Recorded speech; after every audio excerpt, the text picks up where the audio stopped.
ऐसी ही बेहतरीन कहानियाँ सुनने के लिए केपी नॉवल चैनल को लाइक, शेयर और सब्सक्राइब करें। आने वाली कहानियों के बारे में जानने के लिए हमारे टेलीग्राम से जुड़ें। लिंक डिस्क्रिप्शन में है। The wizard path from the simulator, अध्याय 481, आदेश युद्ध और समय अत्यावश्यक है, कृपया सदस्यता लें _1। इस समय मिल्टन चेनी के लिए विरासत में मिली स्मृति कोई नई बात नहीं थी। आखिरकार इस दुनिया में पुनर्जन्म के बाद से विरासत में मिली स्मृति के साथ यह उनका पहला अनुभव नहीं था। पिछले अनुभवों के कारण मिल्टन तीसरे स्तर के दानव बनने के बाद नई विरासत में मिली स्मृति प्राप्त करने के लिए पहले से ही तैयार था। जैसे जैसे समय धीरे धीरे बीतता गया और सारी विरासत में मिली स्मृति स्थानांतरित हो गई, मिल्टन खाली दिमाग की स्थिति से अपने होश में वापस आ गया। इस बार विरासत में मिली यादें मिल्टन के दिमाग में गहराई से अंकित थीं। बेशक जैसे जैसे मिल्टन की इस दुनिया के बारे में समझ गहरी होती गई, ऐसे कुछ ही उदाहरण थे जहां विरासत में मिली स्मृति उसकी मदद कर सकती थी। आखिरकार विरासत में मिली स्मृति की अधिकांश सामग्री दानव जनजाति के बीच कोई रहस्य नहीं थी। वास्तव में इस स्मृति विरासत से गुजरने से पहले मिल्टन को पहले से ही समझ में आ गया था कि उसे क्या जानना चाहिए। फिर भी विरासत में मिली स्मृति पूरी तरह से बेकार नहीं थी। विरासत में मिली स्मृति सीधे मिल्टन के अनिश्चित अनुमानों को तथ्य के रूप में पुष्टि कर सकती थी। वास्तव में केवल यही बहुत महत्वपूर्ण था। इसके अलावा स्मृति की विरासत ऐसी चीज थी जिससे परिवर्तन के बाद हर राक्षस को गुजरना पड़ता है, और मिल्टन के पास इसे सक्रिय रूप से अस्वीकार करने का कोई तरीका नहीं था। भले ही मिल्टन के पास कोई रास्ता होता, लेकिन वह ऐसा नहीं करता। इसे पाना न होने से बेहतर था। यह एक बहुत ही सरल सत्य है। अब जब मैं तीसरे स्तर का राक्षस बन गया हूं, तो मुझे आगे बढ़ने के लिए पहले की तरह जोखिम उठाने की जरूरत नहीं है। सभी यादों को पचाने के बाद मिल्टन ने खुद से कहा। अब जब परिवर्तन पूरी तरह से खत्म हो गया था, तो मिल्टन अपने राक्षसी शरीर में बदलावों को स्पष्ट रूप से महसूस कर सकता था। सबसे अधिक ध्यान देने योग्य परिवर्तन निश्चित रूप से उसकी अवधारणात्मक क्षमता में वृद्धि थी। तीसरे परिवर्तन से गुजरने के बाद मिल्टन एक निष्कर्ष पर पहुंच गया था। प्रतिभा क्षमता में परिवर्तन के अलावा दानव के विकास और वृद्धि में सबसे प्रत्यक्ष परिवर्तन अवधारणात्मक क्षमता का सुदृढ़ीकरण था। अवधारणात्मक क्षमता उन आंखों की तरह थी जिनसे दानव दुनिया को देखता था। जैसे जैसे दानव बड़ा होता और विकसित होता, इन आंखों की क्षमताएं और भी मजबूत होती जातीं। इसके अलावा तीसरे स्तर का दानव बनने के बाद मिल्टन अब आदेश के भीतर अपना क्षेत्र प्राप्त कर सकता था। अगर कुछ अप्रत्याशित नहीं हुआ, तो इस बात की प्रबल संभावना थी कि मिल्टन आसानी से चौथे स्तर का दानव बन जाएगा। हालांकि इस समय मिल्टन को नहीं पता था कि चौथे स्तर का दानव बनने में कितना समय लगेगा। आखिरकार उसे ये भी स्पष्ट नहीं था कि चौथे स्तर का दानव कैसा दिखेगा। वह अपने और चौथे स्तर के दानव के बीच के अंतर की सीमा को भी नहीं समझ पा रहा था। लेकिन मिल्टन को पता था, जब तक उसका राक्षसी शरीर समय बीतने के साथ धीरे धीरे विकसित होता रहेगा, चाहे गति कितनी भी धीमी क्यों न हो, अंततः एक क्षण आएगा जब वह चौथे स्तर का दानव बन जाएगा। इस बात को ध्यान में रखते हुए मिल्टन ने आगे सोचना बंद कर दिया। उसके दिमाग में नए विचार आना भी बंद हो गए। इस समय मिल्टन ने अपने शरीर में विलीन हो चुकी प्रतिभा क्षमता को सक्रिय करने की कोशिश की। वास्तव में उस पल में मिल्टन ने एक स्पष्ट अंतर महसूस किया।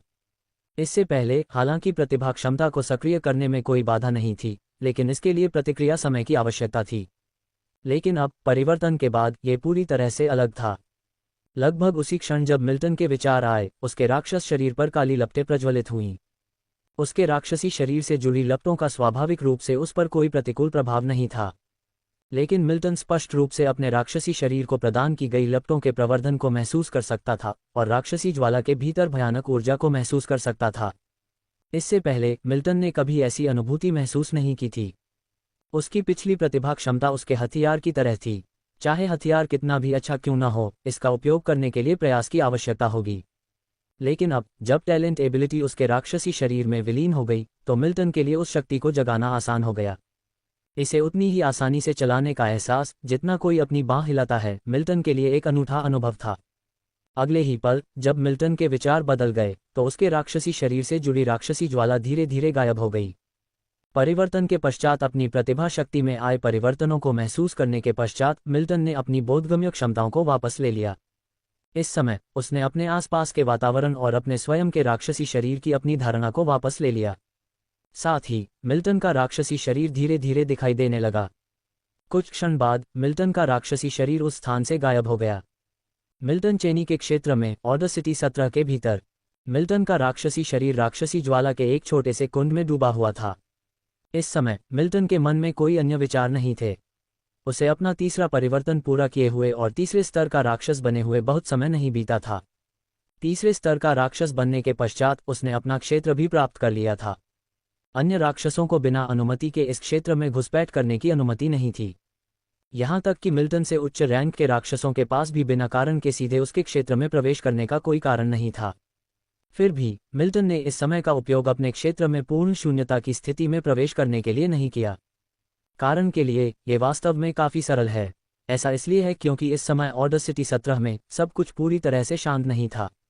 हालांकि मिल्टन ऑर्डर सिटी 17 में बहुत से राक्षसों को नहीं जानता था, लेकिन ऐसा नहीं था कि वह किसी को भी नहीं जानता था।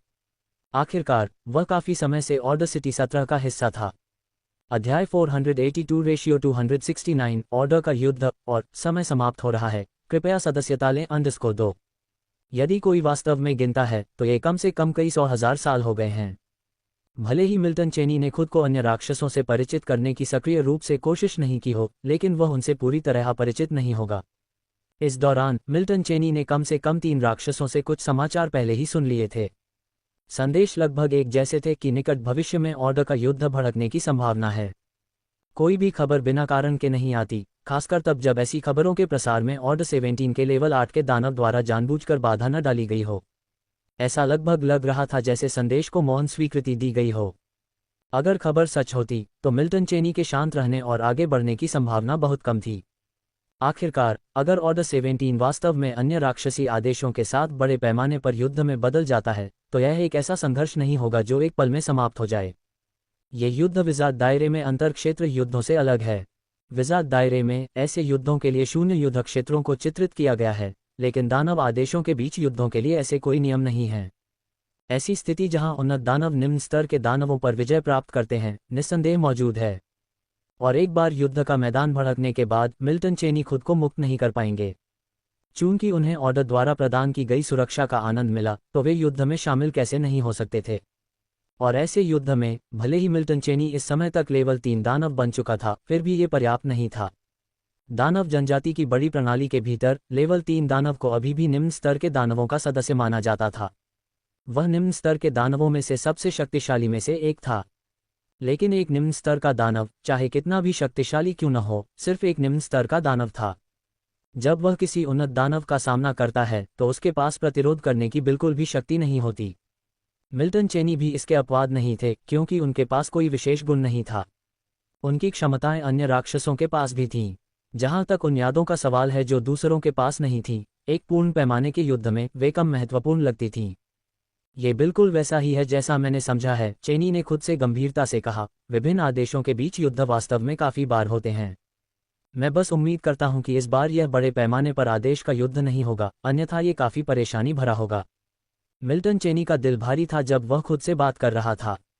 ये कहना होगा कि चेनी ने काफी समय पहले युद्ध के आने का अनुमान लगाया था। उसने कोई व्यर्थ उम्मीद नहीं रखी थी। उसने बस सोचा था कि यह इतनी जल्दी नहीं आएगा, लेकिन अब ऐसा लग रहा था कि यह वास्तव में इतनी जल्दी आ गया। दुनिया का विकास संभवतः मिल्टन चेनी की इच्छाओं का पूरी तरह से पालन नहीं कर सकता था। आखिरकार वह केवल इस दुनिया में पुनर्जन्म हुआ था, ये केवल उसका नहीं था। इस समय तक 17वें आदेश में व्यवस्था के युद्ध की खबर पहले से ही उड़ रही थी। आखिरकार मिल्टन चेनी जैसे दानव ने भी, जो सांसारिक मामलों पर ध्यान नहीं देता था, सुना था, इसलिए यह संभावना थी कि हर दूसरे दानव ने भी सुना होगा।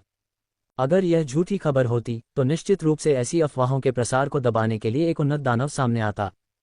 चूंकि ऐसा कोई नहीं था, इसलिए यह अत्यधिक संभावना थी कि खबर सच थी।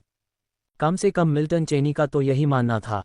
चेनी ने सोचा कि यह खबर शायद उन उन्नत दानवों के मुंह से आई होगी।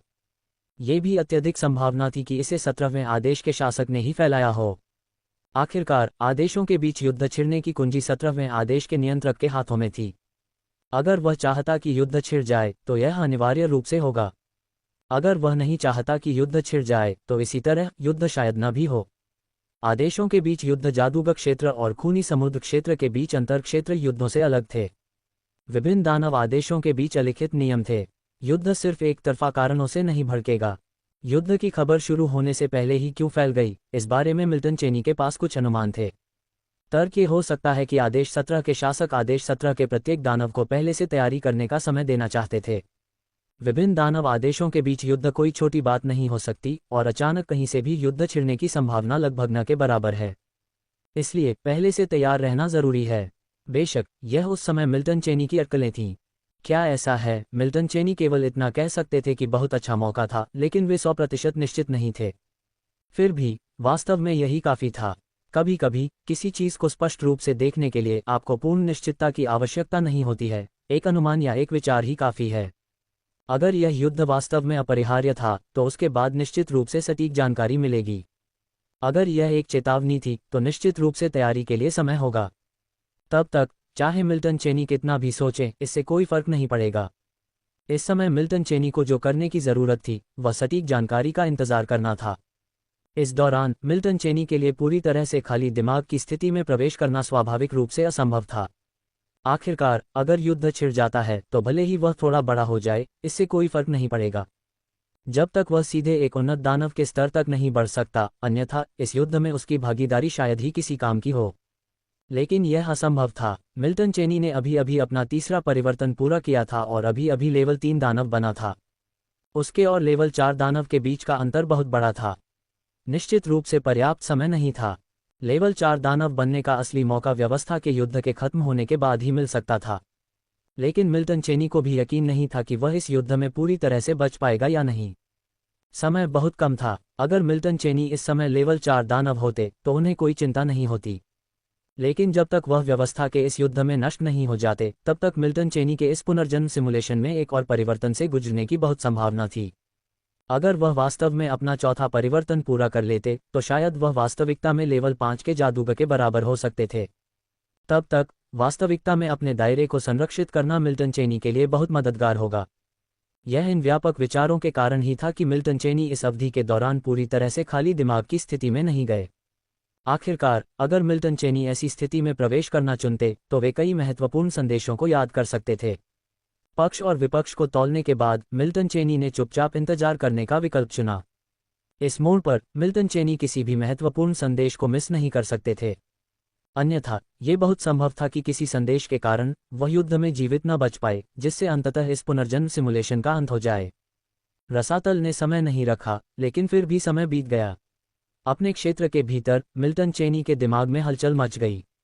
बस उसी क्षण एक आवाज अचानक उसके दिमाग में घुस गई। उसके आसपास कोई अन्य दानव नहीं था, जो दर्शाता है कि आवाज सीधे उसके दिमाग में किसी दूर स्थान से प्रेषित की गई थी। वह आवाज मिल्टन चेनी के लिए अपरिचित नहीं थी। आवाज का मालिक भी मिल्टन चेनी के लिए कोई अजनबी नहीं था। वास्तव में आवाज का मालिक कोई और नहीं बल्कि आदेश 17 का शासक था, जो उसके भीतर एकमात्र स्तर 8 दानव था। और उस आवाज द्वारा व्यक्त की गई सामग्री को मिल्टन चेनी ने सीधे समझा। जैसा कि अपेक्षित था, पिछले संदेश केवल एक वार्म अप थे। व्यवस्था का युद्ध आखिरकार अभी भी आ रहा है। उस पल में मिल्टन चेनी ने खुद से बात की। अपने दिल की गहराई में वह वास्तव में कुछ भावुक महसूस कर रहा था। इस दौरान मिल्टन चेनी ने वास्तव में सोचा था कि यह लड़ाई छिड़ेगी या नहीं। उसने कई संभावनाओं के बारे में सोचा, लेकिन अब वे संभावनाएं प्रासंगिक नहीं थीं। आखिरकार अगर लेवल 8 के दानव ने कोई संदेश भेजा है तो वह झूठा नहीं हो सकता। अगले ही पल मिल्टन चेनी ने अपने दिमाग में विचारों को छांटना बंद कर दिया। दानव शरीर थोड़ा हिल गया और उस स्थान से गायब हो गया। जब मिल्टन चेनी का दानव शरीर फिर से प्रकट हुआ तो वह पहले से ही एक गठन में था। उसके चारों ओर उसके जैसे ही लेवल 3 के दानव थे। अध्याय 483/270 सबसे बड़े पैमाने पर युद्ध और अजीब युद्ध मोड। कृपया सदस्यता लें _1। जब मिल्टन चेनी तीसरे स्तर के राक्षसों से भरे रैंकों में दिखाई दिए तो उन्होंने किसी अन्य राक्षस का ध्यान आकर्षित नहीं किया। आखिरकार यहाँ बहुत सारे तीसरे स्तर के राक्षस थे, घनी तरह से भरे हुए और एक नज़र में अंतहीन प्रतीत होते हैं। मिल्टन चेनी इन तीसरे स्तर के राक्षसों के बीच कुछ खास नहीं थे, इसलिए स्वाभाविक रूप से वे दूसरों का ध्यान आकर्षित नहीं करेंगे। मिल्टन चेनी जानते थे कि ऑर्डर 17 में राक्षसों की एक बड़ी संख्या थी, लेकिन उन्होंने उम्मीद नहीं की थी कि केवल तीसरे स्तर के राक्षसों की संख्या इतनी अतिरंजित होगी।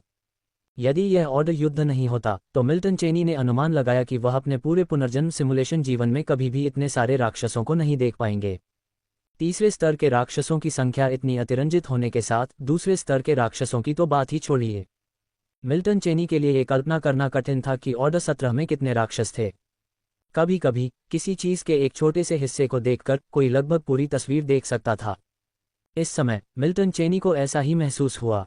हालांकि उन्होंने केवल राक्षसों की संख्या देखी थी, मिल्टन चेनी पहले से ही इस युद्ध के विशाल पैमाने का अनुमान लगा सकते थे। आखिरकार, अगर ऑर्डर 17 ने इतने सारे राक्षसों को तैनात किया, तो युद्ध में शामिल दूसरे ऑर्डर में भी बड़ी संख्या में राक्षस भाग लेंगे। कम से कम दोनों पक्ष ताकत में बराबर होंगे। ऐसी परिस्थितियों में इस ऑर्डर युद्ध से सुरक्षित रूप से बचना आसान नहीं लग रहा था।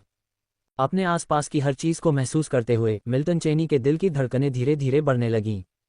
यदि संभव हो तो वह स्वाभाविक रूप से इस ऑर्डर युद्ध के कारण इस पुनर्जन्म सिमुलेशन को समाप्त नहीं करना चाहता था। हालांकि इस पुनर्जन्म सिमुलेशन ने उसके लिए पहले ही भुगतान कर दिया था, फिर भी वह इस सिमुलेशन की सीमा तक नहीं पहुंचा था। मिल्टन चेनी हमेशा से ही सिमुलेशन के मामले में लालची रहे हैं। बेशक उनके पास इस लालच पर काबू पाने का हुनर भी था।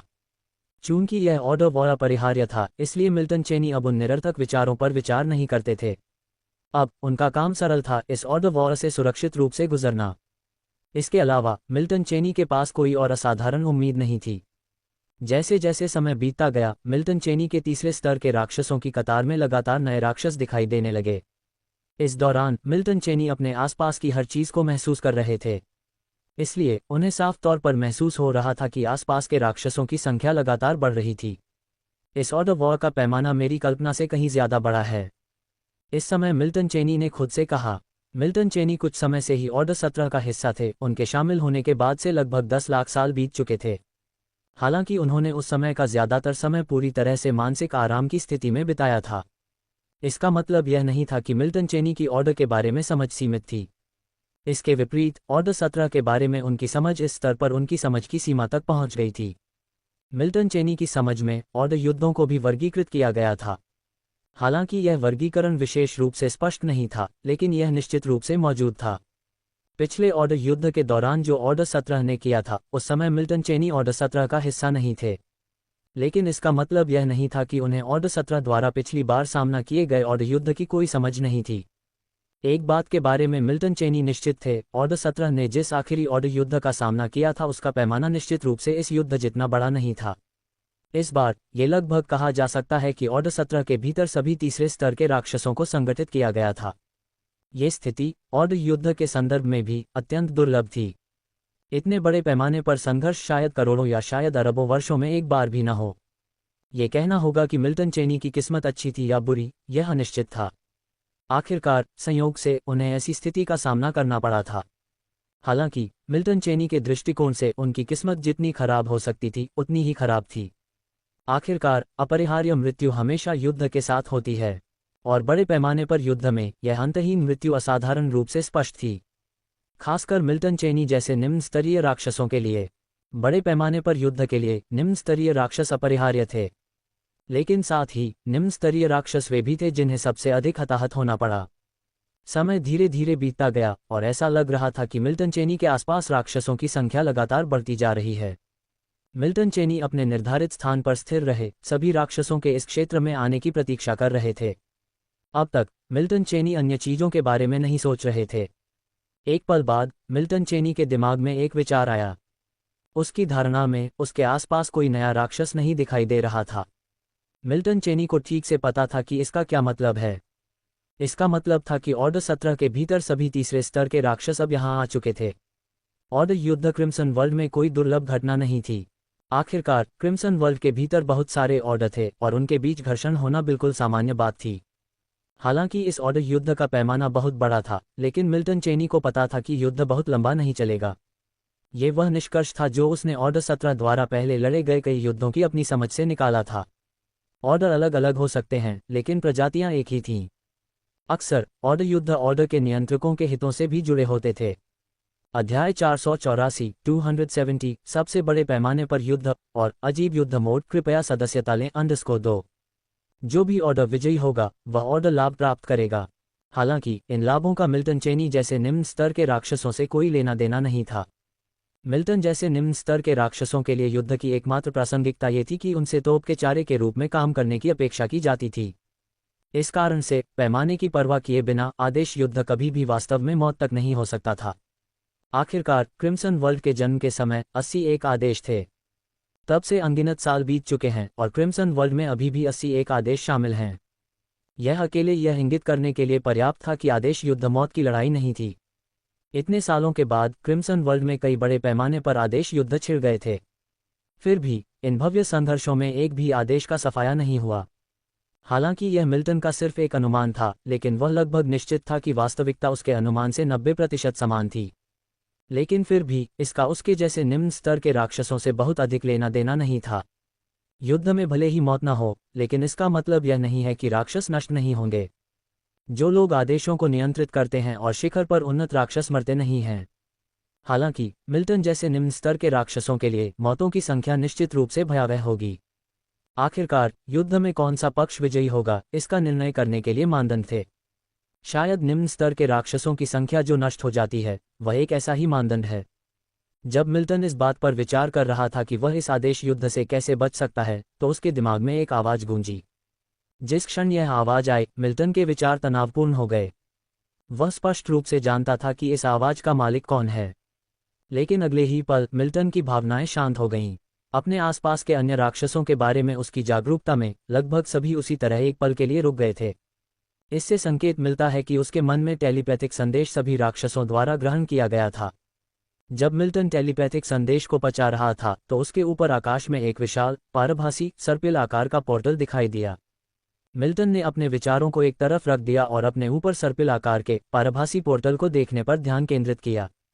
मिल्टन के आसपास के अन्य राक्षस भी ऐसा ही कर रहे थे। सभी अपने सिर के ऊपर पोर्टल को महसूस करने के लिए अपनी अवधारणात्मक क्षमताओं का उपयोग कर रहे थे।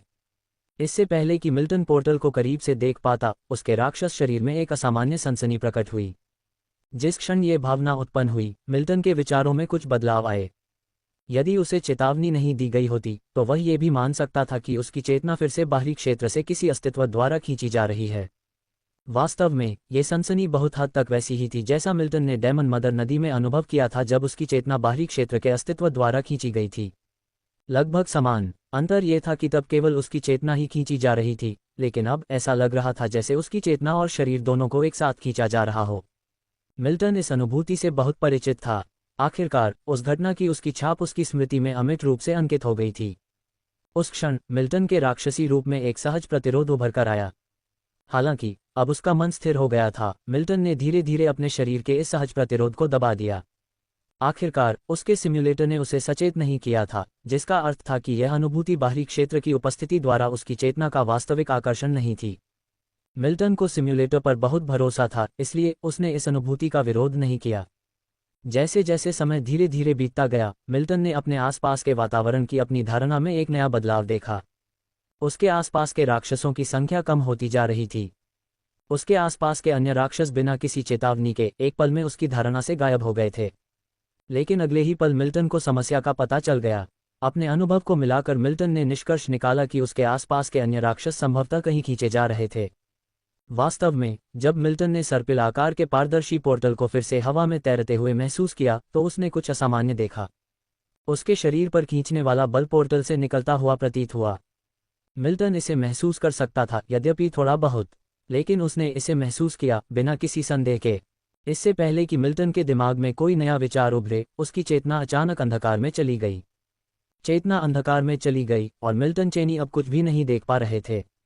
उस पल में उनका अपना अस्तित्व भी उनके लिए अगोचर था, लेकिन उन्हें अभी भी एक अस्पष्ट अनुभूति हो रही थी कि उनका राक्षसी शरीर कहीं यात्रा कर रहा है। जब मिल्टन चेनी की चेतना फिर से स्पष्ट हो गई, तो उन्होंने सहज रूप से अपने आसपास के वातावरण को महसूस किया। उनकी धारणा में उनके आसपास की हर चीज में भारी बदलाव आया था। अपने आसपास के माहौल को देखकर उसके दिमाग में सबसे पहले यही ख्याल आया कि वह वीरान है। उसके आसपास एक भी राक्षस नहीं था। राक्षसों की तो बात ही छोड़िए, मिल्टन चेनी को अपने आसपास कुछ भी महसूस नहीं हो रहा था। ऐसा लग रहा था जैसे उसे किसी खाली और अस्त-व्यस्त जगह में रखा गया हो, जहां कुछ भी नहीं था। क्या स्थिति है? क्या मेरा राक्षसी शरीर उस पोर्टल द्वारा खींचा गया है? क्या युद्ध की व्यवस्था शुरू हो चुकी है? मिल्टन चेनी ने खुद से कहा। इस समय मिल्टन चेनी के दिल में भी भ्रम की एक झलक उभरी। हालांकि अगले ही पल मिल्टन चेनी अपने राक्षसी शरीर के साथ इस जगह पर भटकने लगे। मिल्टन चेनी ने अनुमान लगाया था कि युद्ध शुरू होने के बाद दृश्य कैसा होगा, लेकिन वर्तमान परिदृश्य कुछ ऐसा था जिसकी उन्होंने बिल्कुल भी उम्मीद नहीं की थी। क्या उसे इस समय युद्ध के मैदान में नहीं होना चाहिए था?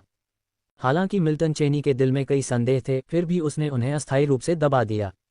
आखिरकार ये पहली बार था जब वह व्यवस्था के युद्ध में भाग ले रहा था, और कुछ भ्रम होना बिल्कुल सामान्य बात थी।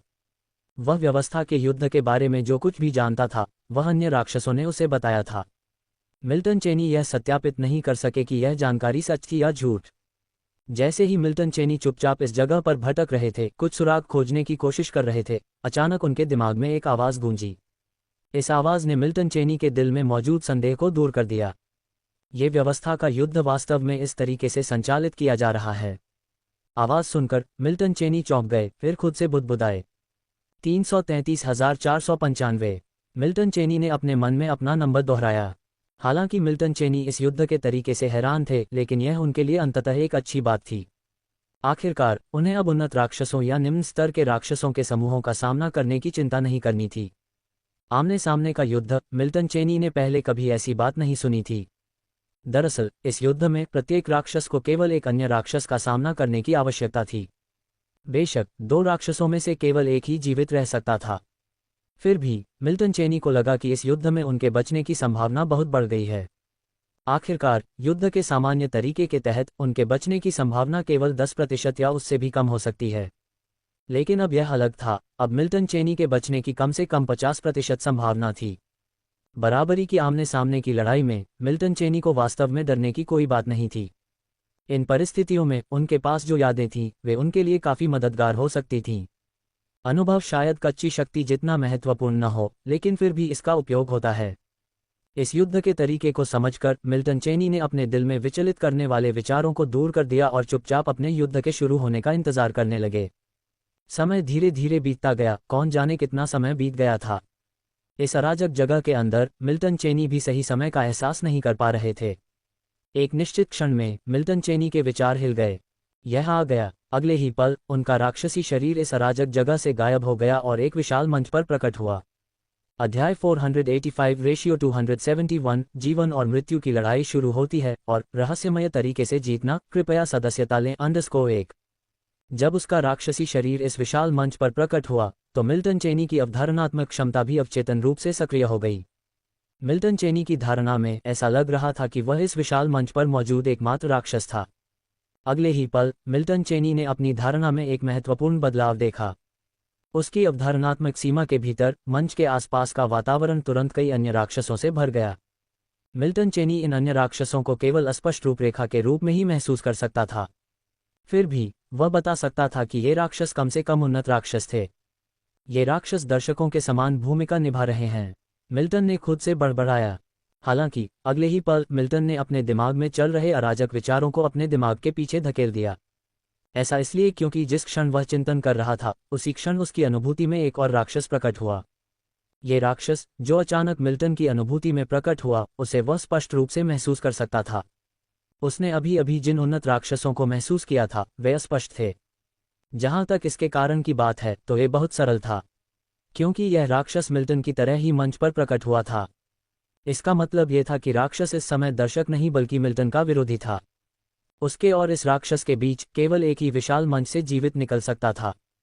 जिस क्षण उसने इस राक्षस की उपस्थिति को महसूस किया, मिल्टन ने सहज रूप से अपने राक्षसी शरीर में एकीकृत प्रतिभा क्षमताओं को जुटाने की कोशिश की। अप्रत्याशित रूप से मिल्टन ने पाया कि वह उस क्षण अपनी किसी भी शक्ति का उपयोग करने में असमर्थ लग रहा था। आसपास के वातावरण की अपनी धारणा के अलावा मिल्टन की सभी अन्य क्षमताएं बंधी हुई लग रही थीं।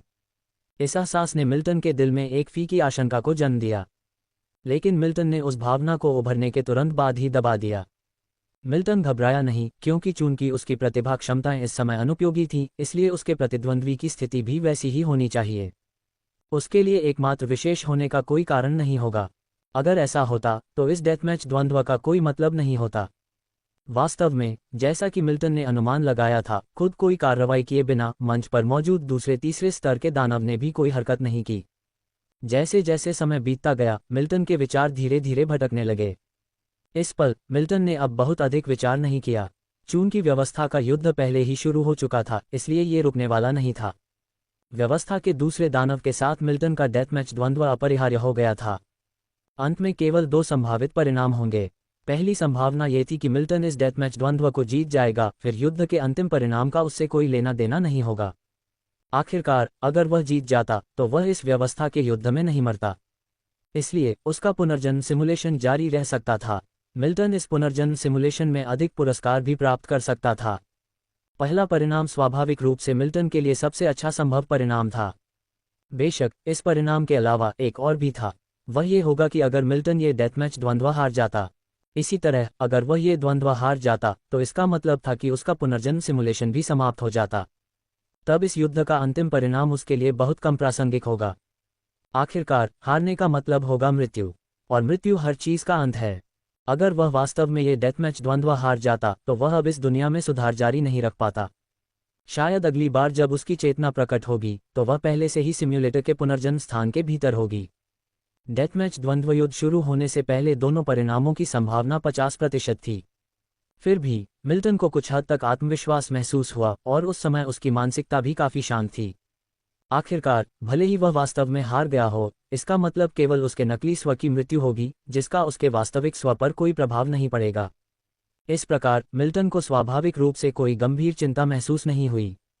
इस समय मैं दानव की जन्मजात प्रतिभा क्षमताओं को सक्रिय नहीं कर सकता। क्या इसका मतलब यह है कि डेथमैच द्वंद्व युद्ध आधिकारिक तौर पर शुरू नहीं हुआ है? मिल्टन ने मन ही मन सोचा।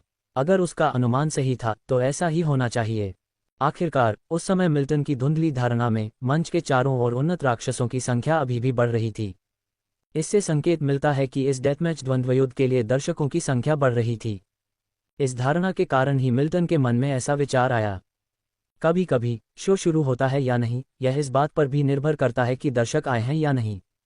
मौजूदा स्थिति से पता चलता है कि इस डेथमैच द्वंद्व युद्ध के लिए दर्शक अभी तक एकत्र नहीं हुए थे।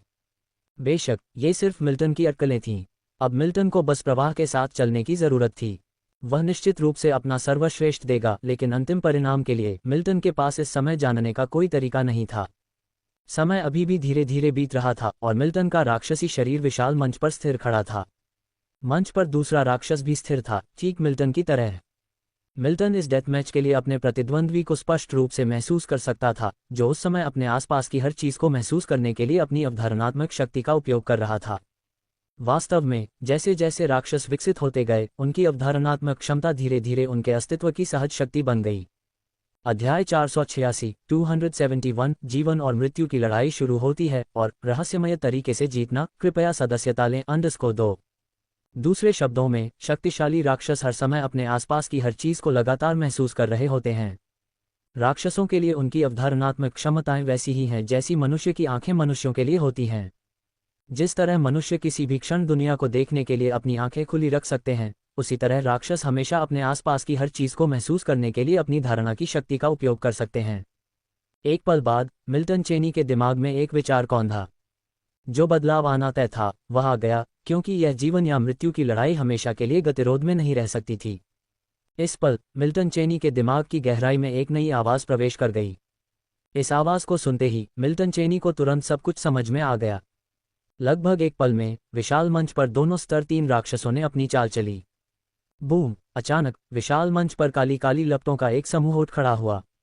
लपटें सबसे पहले मिल्टन चेनी के चारों ओर दिखाई दी, जो उनके राक्षसी शरीर से चिपकी हुई थीं।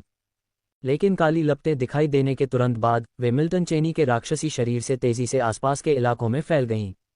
वे इतनी तेजी से फैलते हैं कि सामान्य राक्षसों की अवधारणात्मक क्षमताएं मिल्टन चेनी की काली लपटों की गति के साथ तालमेल नहीं रख पाती। इस समय केवल मिल्टन चेनी ही नहीं थे जिन्होंने काम किया। विशाल मंच के दूसरे छोर पर दूसरे लेवल 3 दानव ने भी हरकत की। जैसे ही मिल्टन चेनी की काली लपटें तेजी से फैलीं, दूसरे लेवल 3 दानव के चारों ओर एक हल्की लहर उठी। दानव के केंद्र से एक पारदर्शी वलय तेजी से बाहर की ओर फैल गया। मिल्टन चेनी इस वलय में निहित अपार ऊर्जा को स्पष्ट रूप से महसूस कर सकते थे। फिर भी उनके दिल में घबराहट का जरा भी संकेत नहीं था। आखिरकार उन्होंने भविष्यवाणी की थी कि यह स्थिति घटित होगी। इसके अलावा इस स्तर पर जीवन या मृत्यु की लड़ाई वास्तव में मिल्टन चेनी में कोई भावना नहीं जगा सकती थी। उन्होंने बहुत सारे सिमुलेशन का अनुभव किया था और जितने सिमुलेशन से वे गुजरे वे उनके अनुभव की चौड़ाई को दर्शाते थे। सिमुलेशन के दौरान उन्हें एक से अधिक बार ऐसी ही स्थितियों का सामना करना पड़ा था। हालांकि दानव बनने के बाद मिल्टन चेनी ने दुश्मनों के खिलाफ अपनी प्रतिभा क्षमता का शायद ही कभी इस्तेमाल किया हो, लेकिन ये कहना असंभव था कि उन्हें कोई अनुभव नहीं था। जान ले कि जब से मिल्टन चेनी को पता चला कि ऑर्डर वॉच छिड़ सकता है, तब से वे कभी भी पूरी तरह से मानसिक विश्राम की स्थिति में नहीं आए थे। तो उस दौरान वे क्या कर रहे थे? सीधे शब्दों में कहें तो वे अपनी प्रतिभा क्षमता को निखार रहे थे। इसलिए हालांकि उन्होंने दुश्मनों के खिलाफ अपनी प्रतिभा क्षमता का इस्तेमाल नहीं किया था, लेकिन इस पर उनका नियंत्रण और महारत निश्चित रूप से जंग खाए हुए नहीं थे। मिल्टन चेनी की काली लपटें उनके चारों ओर तेजी से फैलती रहीं। सूखी घास के ढेर में गिरने वाली चिंगारी की तरह मिल्टन चेनी द्वारा छोड़ी गई काली लपटों की संख्या बेहद तेज गति से बढ़ रही थी। कुछ ही समय में ऐसा लगा कि विशाल मंच पर कुछ भी नहीं देखा जा सकता था, केवल अंधेरे की लपटें थीं जो इसे घेरे हुए थीं। और मिल्टन चेनी के प्रतिद्वंद्वी दूसरे स्तर 3 दानव ने भी महसूस किया था कि कुछ गड़बड़ है।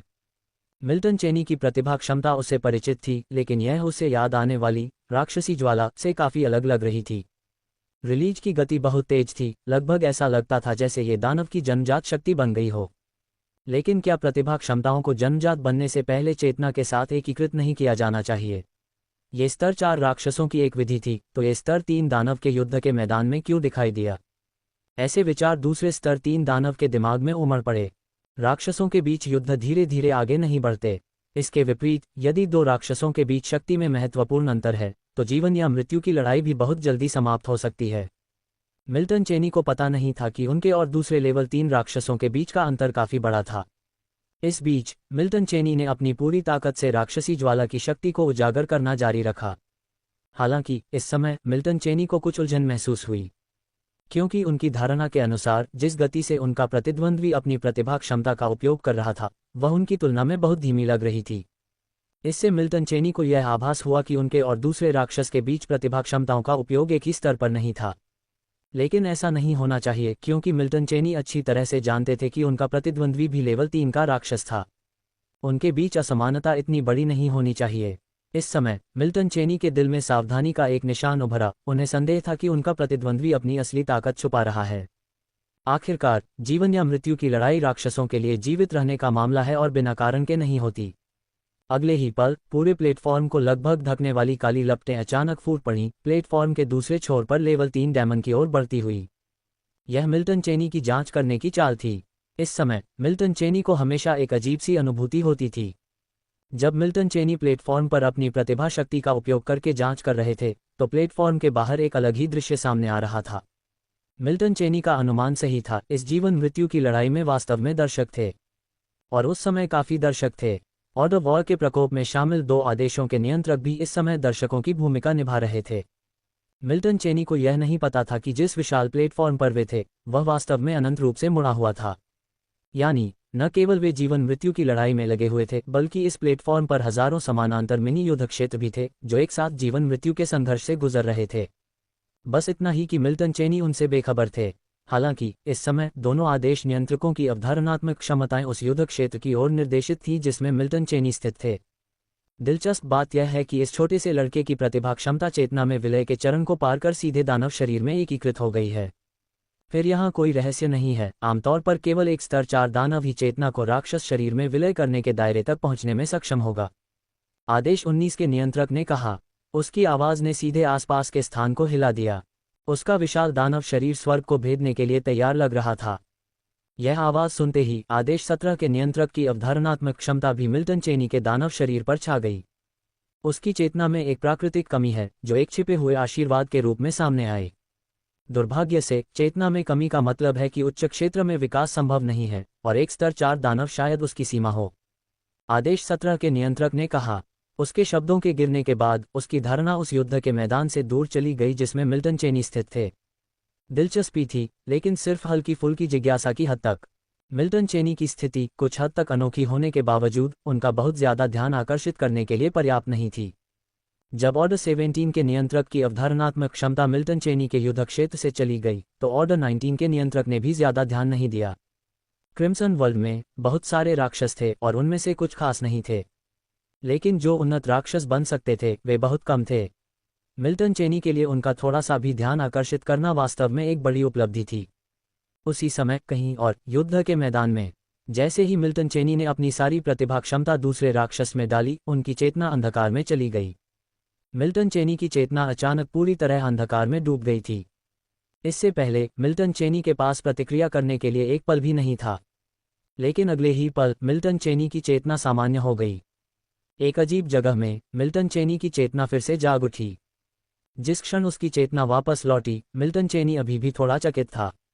उसने अवचेतन रूप से अपने आसपास के माहौल को महसूस किया, उसे एहसास हुआ कि वह उसी जगह पर था जिसके लिए उसने पहले से तैयारी की थी। अगले ही पल मिल्टन चेनी के दिमाग में एक आवाज़ उभरी। यह आवाज़ सुनकर मिल्टन चेनी को एहसास हुआ कि क्या हुआ था। जिंदगी और मौत की लड़ाई ऐसे ही खत्म हो गई। एक लेवल 3 दानव मेरी एक भी चाल का सामना नहीं कर सकता, मिल्टन चेनी ने खुद से कहा। अगर पहले उसे बस कुछ संदेह महसूस हुए थे तो अब उसे वाकई कुछ गड़बड़ लगने लगी थी। आखिरकार वह बहुत लंबे समय से लेवल 3 दानव नहीं था, उसके लिए इतनी पूरी तरह से पराजित होना कोई मतलब नहीं रखता था। मिल्टन चेनी ने कुछ पल पहले ही पूरी तरह से लड़ाई के लिए खुद को तैयार किया था, लेकिन ये कैसे शुरू होने से पहले ही खत्म हो गया। लेकिन भले ही मिल्टन चेनी को अब कुछ गड़बड़ लग रही हो, लेकिन इससे अब कोई खास फर्क नहीं पड़ता। अंत में उन्होंने ये जीवन मरण की लड़ाई जीत ली थी, हालांकि यह जीत काफी हैरान करने वाले तरीके से मिली थी। अध्याय 487 रेशियो 272 युद्ध का अंत और क्षेत्र में वापसी। कृपया सदस्यता लें _ एक अजीब जगह के भीतर मिल्टन चेनी धीरे धीरे अपने मन की गहरी शून्यता से जागरूकता की स्थिति में लौट आए।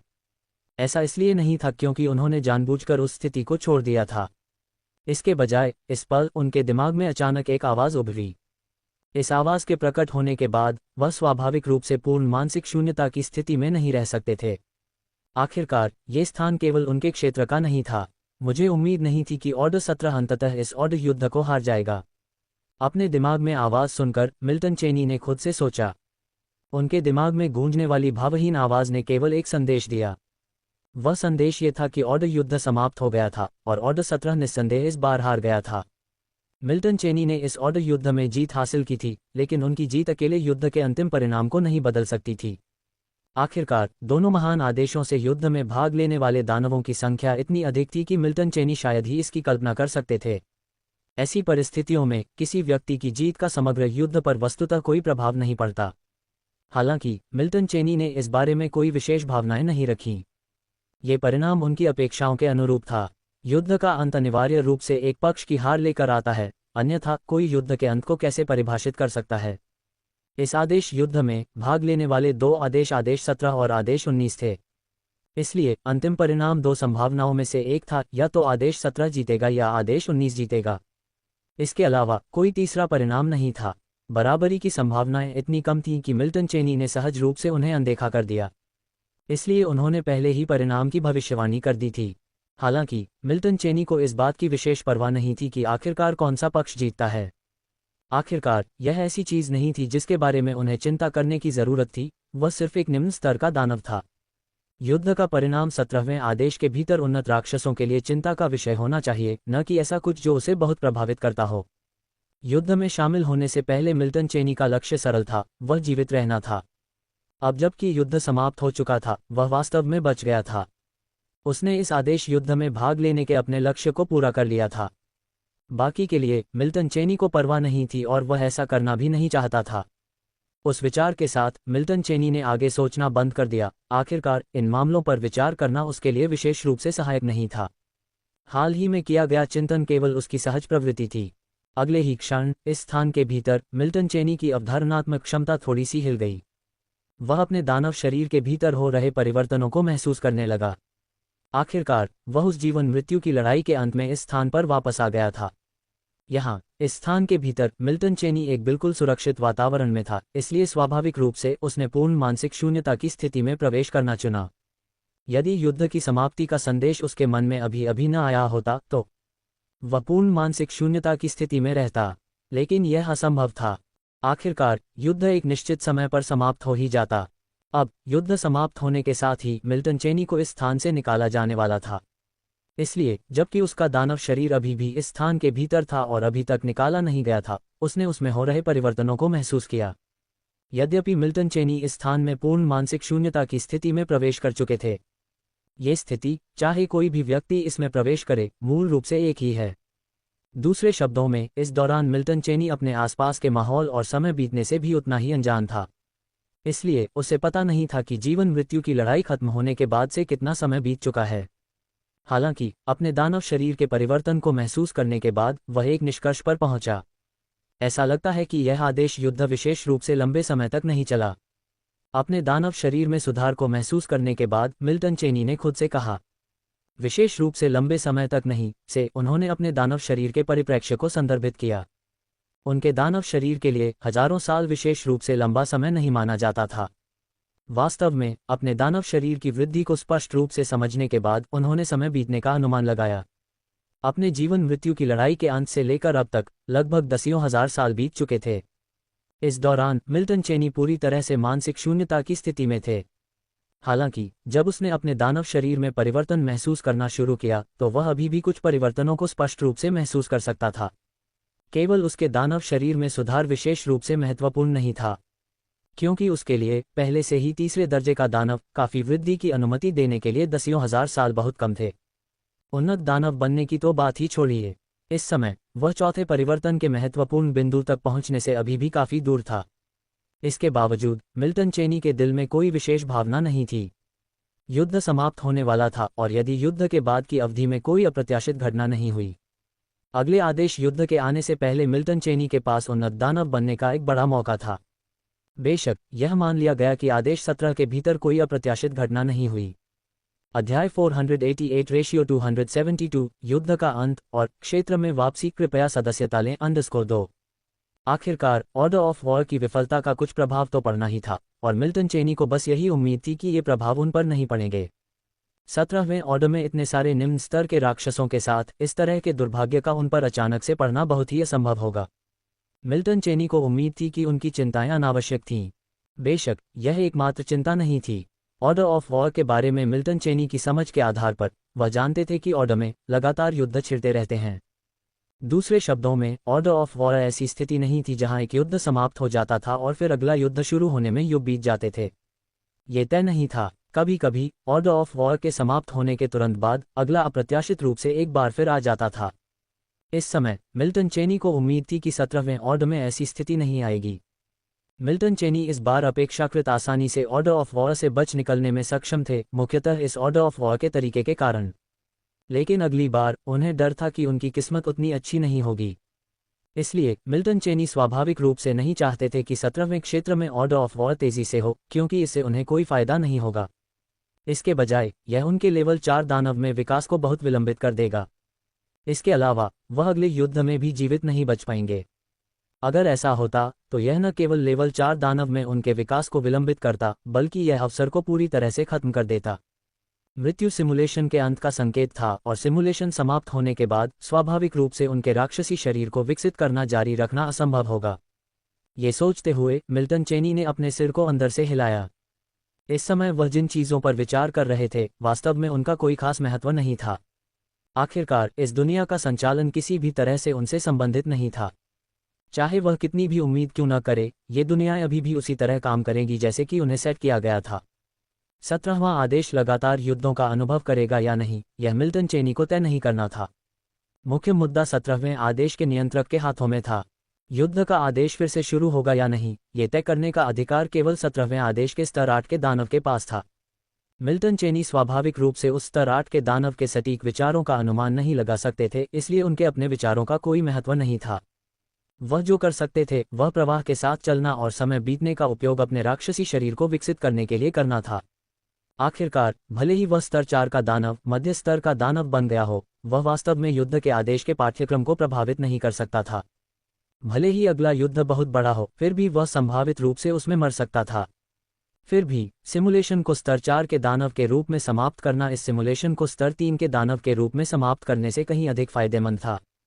पुनर्जन्म सिमुलेशन समाप्त होने के बाद वास्तविक उसे पुनर्जन्म सिमुलेशन के भीतर प्राप्त क्षेत्र विरासत में मिलेगा, एक तथ्य जो मिल्टन चेनी को अच्छी तरह से पता था। यही कारण था कि उसने प्रत्येक पुनर्जन्म सिमुलेशन के भीतर खुद को उस सीमा तक ऊपर उठाने का हर संभव प्रयास किया जिस तक वह पहुंच सकता था। जैसे जैसे समय धीरे धीरे बीतता गया, अचानक मिल्टन चेनी को अपने राक्षसी शरीर में एक विसंगति महसूस हुई। इस समय मिल्टन चेनी के दिमाग में एक विचार कौंधा। चेतना और शरीर के खींचे जाने की भावना जो पहले भी उस पर दिखाई दी थी, एक बार फिर सामने आई। लेकिन इस बार मिल्टन चेनी पहले से ही अनुभव कर चुके थे। पहले भी इस अनुभूति को महसूस करने के बाद अब उनके दिल में कोई अन्य भावनाएं नहीं उठीं। मिल्टन चेनी ने शांति से अपने राक्षसी शरीर में इस अनुभूति का अनुभव किया। उसका विरोध करने का कोई इरादा नहीं था। विरोध करने से क्या फायदा होगा? आखिरकार यह अनुभूति किसी बुरी चीज का संकेत नहीं थी, इसका मतलब केवल ये था कि उसे इस स्थान से बाहर स्थानांतरित किया जाना था। जहां तक इस स्थान का सवाल है, मिल्टन चेनी को इससे कोई खास लगाव नहीं था। यहाँ उनका अधिकांश समय पूरी तरह से खाली चेतना की स्थिति में बीता। यहाँ तक कि यह स्थान कितना विस्तृत था, इस समय मिल्टन चेनी को नहीं पता था। न ही उन्हें इस स्थान की पूरी सीमा का पता लगाने में कोई दिलचस्पी थी। जैसे जैसे समय धीरे धीरे बीतता गया, मिल्टन चेनी को अचानक लगा कि उनकी चेतना अंधकार में हो गई है, और अगले ही पल उन्हें कुछ और पता नहीं चला। चेतना के अचानक अंधकार में हो जाने की इस अनुभूति को पहले भी अनुभव कर चुके मिल्टन चेनी के लिए यह कोई नया अनुभव नहीं था।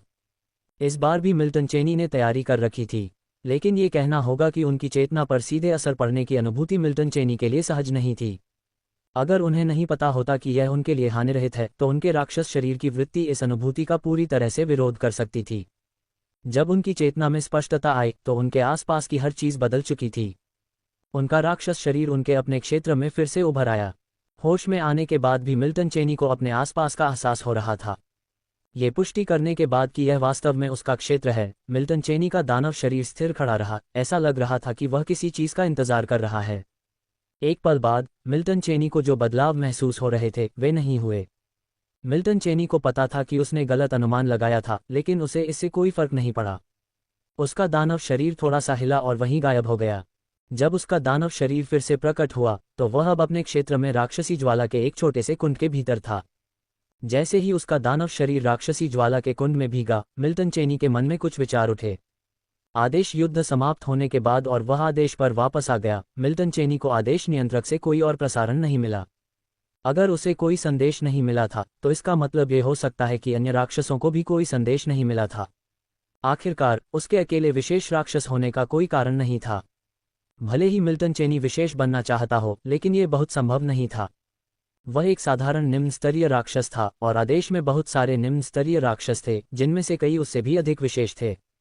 चूंकि कोई और प्रसारण नहीं मिला, तो क्या इसका मतलब ये हो सकता है कि इस हारे हुए युद्ध का प्रभाव उसके जैसे निम्न स्तरीय राक्षसों तक नहीं पहुंचा था? वास्तव में मिल्टन चेनी इसी कारण से बिना कोई कार्रवाई किए कुछ समय तक स्थिर खड़े रहे और प्रतीक्षा की। वह वास्तव में आदेश 17 के नियंत्रक से प्रसारण की प्रतीक्षा कर रहा था। चूंकि उसे प्रसारण नहीं मिला था, इसलिए मिल्टन चेनी ने सोचा कि शायद हारे हुए युद्ध का प्रभाव उस तक नहीं पहुंचा। ये समझ में आता है कि इस तरह से शुरू हुए इस युद्ध ने ये सुनिश्चित किया कि जीवित बचे हुए राक्षस वे ही रहे होंगे जिन्होंने इस युद्ध में जीवन और मृत्यु की लड़ाई जीती होगी। जो असफल हुए वे पहले ही इस युद्ध में मर चुके थे। भले ही परिणाम विफलता रहा हो, लेकिन विफलता का कारण निश्चित रूप से मिल्टन चेनी जैसे निम्न स्तर के राक्षस नहीं थे, जिन्होंने अपने जीवन और मृत्यु की लड़ाई जीती थी। ऐसा लग रहा था कि मिल्टन चेनी की पहले की चिंताएं अतिशयोक्तिपूर्ण थीं। बेशक एक बार जब युद्ध वास्तव में समाप्त हो गया, तो मिल्टन चेनी के पास विचार करने के लिए बहुत कुछ था। युद्ध ने आमने सामने की मौत की लड़ाई का रूप ले लिया, और बचने की दर लगभग 50% थी। लेकिन करीब से विचार करने पर मिल्टन चेनी को इसकी क्रूरता का पता चला।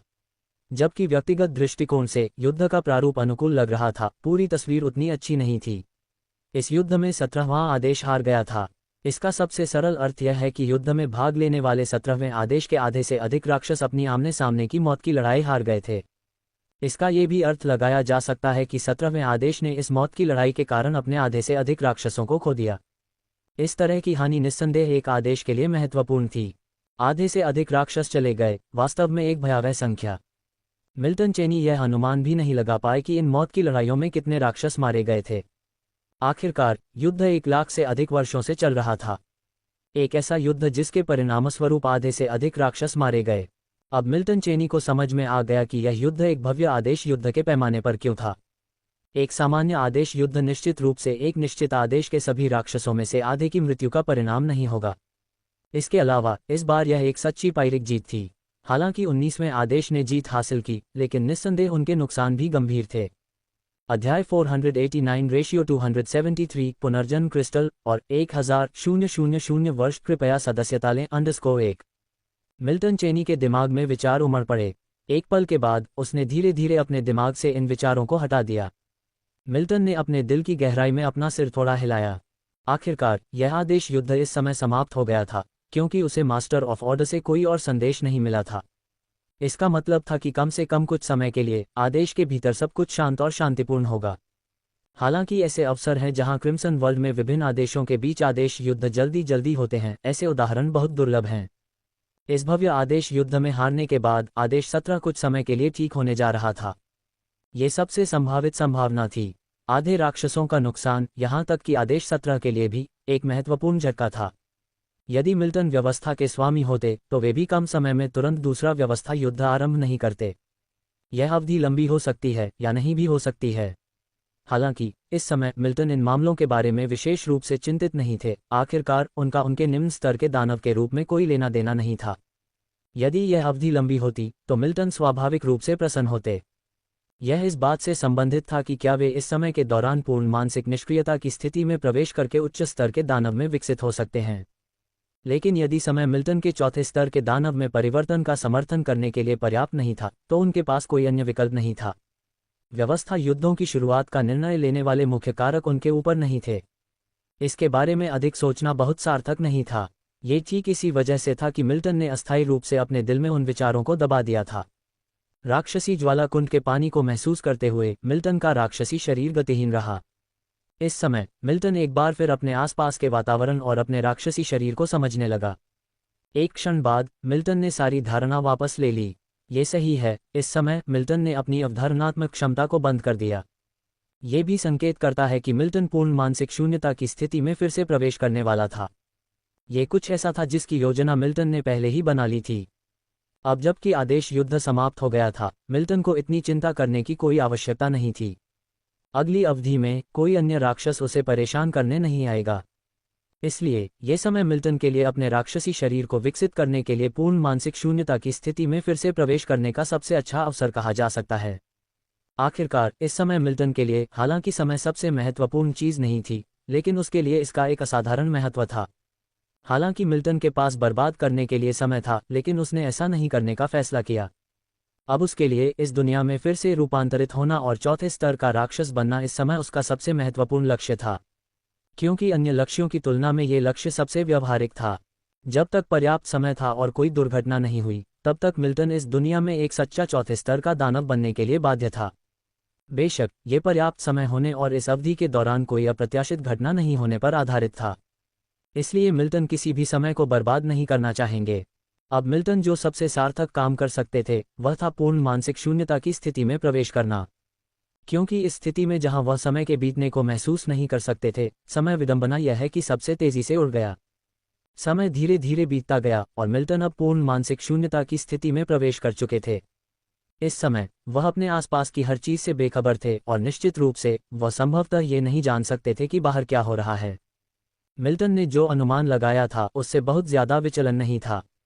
17वां आदेश भले ही युद्ध हार गया हो, लेकिन इसका मिल्टन जैसे निम्न स्तर के राक्षसों से कोई खास लेना देना नहीं था। हार के बाद भी इसका असर उनके जैसे निम्न स्तर के राक्षसों के स्तर तक नहीं पहुंच पाता। मिल्टन के पूर्ण मानसिक शून्यता की स्थिति में प्रवेश करने के बाद उसका क्षेत्र अनंत मौन में डूब गया। मिल्टन का क्षेत्र, जो निम्न स्तर के दानव का था, एकदम शांत था, लेकिन 17वां आदेश के केंद्रीय महल के भीतर ऐसी कोई शांति नहीं थी। मेरे प्रभु, संदेश वापस भेज दिया गया है। 19वां दानव हमसे हमारे पूरे क्षेत्र का 1/4 हिस्सा सौंपने के लिए कहता है। 17 के महल में एक आवाज फैल गई जो न तो बहुत तेज थी और न ही बहुत धीमी। अगर मिल्टन यहाँ होते तो वे पहचान लेते कि इस आवाज का मालिक उनके लिए कोई अजनबी नहीं था। यह उन्नत दानव ही था जिसने एक बार उनसे 17वां आदेश में शामिल होने के लिए कहा था। वह मुझे व्यक्तिगत रूप से बताने की हिम्मत नहीं करता। उसने संदेश मेरे जाने के बाद ही भेजा था। मुख्य सीट पर बैठे 17वें आदेश के नियंत्रक ने धीरे से बात की। उनके स्वर में हल्की अवमानना की झलक दिखी। फिर भी उनके शब्दों से यही पता चल पाया, उपस्थित उन्नत दानवों को नहीं पता था कि उनके स्वामी वास्तव में क्या कहना चाह रहे थे। बेशक इस महत्वपूर्ण मोड़ पर कोई अन्य दानव नहीं बोला। 17वें आदेश के स्वामी के बोलने के बाद विशाल महल में सन्नाटा छा गया। वह क्षेत्र के पीछे नहीं है, उसे दे दो। अगर वह पारलौकिक मार्ग पर चलना चाहता है तो उसे रहने दो। आखिरकार वह चीज मेरे लिए ज्यादा मायने नहीं रखती। आदेश के स्वामी ने उदासीनता से बात की, उनकी आवाज में कोई भावना नहीं थी। इन शब्दों के बाद उन्नत दानव जिसने अभी अभी बात की थी, उसने भी उतनी ही उदासीनता के साथ सिर हिलाया। अध्याय 490 रेशियो 273 पुनर्जन्म क्रिस्टल और 1000 वर्ष कृपया सदस्यता लें _2। ऐसा लगता है कि इनमें से कोई भी उसके लिए रहस्य नहीं था। वास्तव में वे वास्तव में रहस्य नहीं थे। उसके लिए एक स्तर 7 दानव, इस दुनिया में कोई और रहस्य नहीं था। उसके सिर हिलाने के बाद 17वें महल में सभी उच्च श्रेणी के राक्षसों के राक्षस रूप धीरे धीरे इस जगह से गायब हो गए। केवल आदेश 17 का सच्चा स्वामी अपने स्थान पर अविचल रहा। उसके चेहरे पर जरा भी बदलाव नहीं दिखा। पारगमन से पहले अन्य विश्व समुद्रों में एक और जीवन जीने के बारे में सोच रहे हो। यह इतना आसान नहीं है। ठीक है, पहले तुम रास्ता तलाश लो। अगर तुम वास्तव में पारंगत बन सकते हो और रसातल में वापस जा सकते हो तो मेरे लिए कोशिश करना बुरा नहीं होगा। आदेश 17 के स्वामी के दिमाग में दो विचार हल्के से चमके। पुनर्जन्म क्रिस्टल 100 मिलियन से अधिक वर्षों से उसके हाथों में था, फिर भी इस पूरे समय में उसने कभी भी इसे अपनी इच्छा से इस्तेमाल नहीं किया था। बेशक, वास्तव में उसने कभी पुनर्जन्म क्रिस्टल का उपयोग करने का इरादा नहीं किया था। आखिरकार, एक बार जब उसने पुनर्जन्म क्रिस्टल का उपयोग किया, तो इसका मतलब था कि पारलौकिकता की उस छोटी सी उम्मीद के बदले में अपने वर्तमान जीवन की सारी साधना को त्यागना। उसने खुद से पूछा कि क्या उसके पास अभी भी साहस है। आदेश 19 का स्वामी एक पागल आदमी था, वह नहीं था। वह पारलौकिकता की थोड़ी सी संभावना के लिए इस दुनिया में सब कुछ नहीं छोड़ेगा। इसके बजाय उसने पारलौकिकता को प्राथमिकता नहीं दी। पूरे रसातल के भीतर पारलौकिकता अत्यंत दुर्लभ थी। क्रिम्सन दुनिया में केवल एक पारलौकिकता थी। रसातल विश्वसागर नहीं है, यहाँ पारलौकिकता इतनी सरल नहीं है। ब्रह्मांड के 9वें स्वर्ग के 3 लोकों में विश्वसागर वह स्थान था जहाँ पारलौकिक व्यक्तियों के जन्म की सबसे अधिक संभावना थी। हालांकि ठीक इसी वजह से विश्वसागर के पारलौकिक व्यक्ति तीनों लोकों में सबसे कमजोर भी थे। इसके अलावा अगर कोई पारलौकिक बन भी जाए तो क्या होगा? ब्रह्मांड द्वारा निर्धारित 9 बाधाओं को पार करना एक क्षीण आशा बनी रही। बेशक, अगर ऑर्डर 19 का स्वामी वास्तव में पार करने और वापस लौटने में कामयाब हो जाता तो शायद वह इसे आजमाता। आखिरकार, उसके हाथ में सिर्फ एक पुनर्जन्म क्रिस्टल नहीं था। पारलौकिक रसातल में फंसा हुआ पारलौकिक होना कितना आसान हो सकता है। ऑर्डर 17 के स्वामी ने अंदर से आह भरी। वह बहुत लंबे समय तक जीवित रहा था। स्वाभाविक रूप से वह रसातल डोमेन से परे जो कुछ भी था उसे देखने के लिए तरस रहा था। लेकिन अगर शर्त यह थी कि वह इन अरबों वर्षों में जो कुछ भी उसने जमा किया था उसे छोड़ दे तो भी वह तैयार नहीं था। फिर भी, अगर इसका मतलब ब्रह्मांड के 9वें स्वर्ग से परे के दृश्यों को देखना था तो वह रसातल में सब कुछ छोड़ने के लिए तैयार हो सकता था। लेकिन उम्मीद बहुत कम थी और इसलिए इस समय उसके पास इस तरह के जोखिम की कोई योजना नहीं थी। कभी कभी वह सोचता था, काश वह विश्वसागर में पैदा हुआ होता। आखिरकार, विश्वसागर में उत्थान इतना मुश्किल नहीं था। निश्चित रूप से ऐसे विचार केवल इच्छाधारी सोच थे। आखिरकार, इतने सालों तक पुनर्जन्म क्रिस्टल होने के बाद भी उसने अभी तक कोई कार्रवाई नहीं की थी, है न? पुनर्जन्म क्रिस्टल उसे इस जीवन की यादों को ले जाने और एक और जीवन जीने के लिए दूसरे दायरे में पुनर्जन्म लेने की अनुमति दे सकता था। लेकिन शर्त यह थी कि एक बार पुनर्जन्म क्रिस्टल का उपयोग करने के बाद पीछे मुड़ना संभव नहीं था। अगर वह पुनर्जन्म के बाद मर जाता तो सब कुछ खत्म हो जाता। इस आदेश युद्ध में हार वास्तव में उसकी अपनी योजना थी। वह आदेश के भीतर आधे राक्षसों को खोने के लिए तैयार था, ये देखने के लिए कि क्या आदेश 19 का स्वामी सफल हो सकता है। विश्वसागर में समय बीतने का समय रसातल में समय बीतने से बिल्कुल अलग था। यदि 10 लाख वर्षों के भीतर ऑर्डर 19 का स्वामी पारलौकिक नहीं बन जाता और वापस नहीं आता तो पुनर्जन्म क्रिस्टल हमेशा के लिए उसके हाथों में सड़ जाएगा। लेकिन यदि ऑर्डर 19 का स्वामी वास्तव में 10 लाख वर्षों के भीतर वापस आ जाता है तो शायद वह वास्तव में इसे आजमाएगा, हालांकि वह फिर भी नहीं करना चाहेगा। यदि मिल्टन चेनी को इस समय इसके बारे में पता चलता तो वह बहुत हैरान होता, क्योंकि यह तथाकथित पुनर्जन्म क्रिस्टल और उसके सिम्युलेटर का पुनर्जन्म सिमुलेशन फंक्शन बहुत हद तक एक जैसे थे। हालांकि दुर्भाग्य से इनमें से कोई भी चीज़ इस समय मिल्टन चेनी की पहुंच में नहीं थी। ऐसा सोचते हुए ऑर्डर 17 के स्वामी का राक्षस रूप भी धीरे धीरे 17वें महल की मुख्य सीट पर गायब हो गया। मिल्टन चेनी के क्षेत्र के भीतर राक्षसी ज्वालापूल के अंदर मिल्टन चेनी की चेतना धीरे धीरे स्पष्टता प्राप्त कर रही थी और अपने आसपास की चीज़ों के साथ साथ अपने राक्षस शरीर की धारणा भी धीरे धीरे वापस आ गई। लेकिन इस समय किसी भी खुशी को महसूस करने के बजाय मिल्टन चेनी कुछ हद तक हैरान थे, क्योंकि उनकी स्पष्ट धारणा के भीतर उनके दानव शरीर की वृद्धि वास्तव में ध्यान देने योग्य थी। इसे एक महत्वपूर्ण सुधार भी कहा जा सकता है। हालांकि ये वृद्धि चौथे परिवर्तन के लिए आवश्यक सीमा तक पहुंचने से अभी भी दूर थी। ये ध्यान दिया जाना चाहिए कि मिल्टन चेनी पूरी तरह से शून्यता की स्थिति से सक्रिय रूप से उबर नहीं पाए थे। दूसरे शब्दों में, उन्हें निष्क्रिय रूप से इस स्थिति से बाहर निकाला गया था। हालांकि यह निष्क्रिय था, लेकिन वे एक और परिवर्तन के लिए आवश्यक सीमा तक नहीं पहुंच पाए थे। ये कुछ हद तक अजीब था, क्योंकि इस समय मिल्टन चेनी किसी बाहरी प्रभाव में नहीं थे और उनके दिमाग में कोई नया संदेश नहीं था। यानी उनके पास खाली चेतना की स्थिति से बाहर निकलने का कोई स्पष्ट कारण नहीं था। इससे पहले, चाहे वह दानव महानदी के भीतर हो या उसके बाद एक उन्नत दानव बन गया हो, ऐसी स्थिति कभी नहीं हुई थी। जिसका अर्थ है कि यह पहली बार था जब मिल्टन चेनी के साथ ऐसी घटना घटी थी। यही कारण था कि मिल्टन चेनी के दिल में उस समय थोड़ा संदेह था। बिना किसी प्रभाव के निष्क्रिय रूप से खाली चेतना की स्थिति से बाहर निकलने के लिए क्या ये हो सकता है कि समय सीमा समाप्त हो गई है? राक्षसी ज्वालापुर के भीतर, मिल्टन चेनी ने खुद से कहा। इससे पहले, वह निष्क्रिय रूप से पूर्ण शून्यता की स्थिति से बाहर निकल गया था, लेकिन वे उदाहरण तब थे जब उसका दानव शरीर विकासवादी सीमा तक पहुंच गया था। लेकिन इस बार स्पष्ट रूप से अलग था। इस बार वह स्पष्ट रूप से समझ सकता था कि उसका दानव शरीर विकसित हो सकता है और परिवर्तन के लिए आवश्यक स्थिति तक पहुंचने से बहुत दूर था। फिर भी, वह अभी भी शून्यता की स्थिति से बाहर निकल गया था। चूंकि यह विकास की सीमा तक पहुंचने के बारे में नहीं था, तो ऐसा लगता था कि एकमात्र स्पष्टीकरण ये था कि वह बहुत लंबे समय तक पूर्ण शून्यता की स्थिति में रहा, समय सीमा तक पहुंच गया। इसके अलावा कोई अन्य स्पष्टीकरण नहीं था। भले ही अन्य संभावनाएं थीं, वे मिल्टन चेनी की वर्तमान पहुंच से परे थीं। हालांकि यह अप्रत्याशित स्थिति हुई, मिल्टन चेनी को घबराहट महसूस नहीं हुई। इस समय, वह केवल पूर्ण शून्यता की स्थिति से बाहर निकला था। ऐसा नहीं था कि पुनर्जन्म सिमुलेशन अप्रत्याशित रूप से समाप्त हो गया था। जब तक सिमुलेशन खत्म नहीं हुआ था, तब तक मिल्टन चेनी के पास इस दुनिया में विकसित होते रहने की संभावना थी। यही कारण है कि वह इस समय विशेष रूप से चिंतित नहीं था, क्योंकि वह अभी भी बहुत जिंदा था, और जब तक वह जिंदा था, तब तक सब कुछ जारी रह सकता था।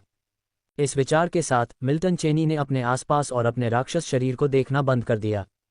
इसके बजाय, उसने अपने विचारों को इकट्ठा किया और पूर्ण शून्यता की स्थिति में फिर से प्रवेश करने की कोशिश की।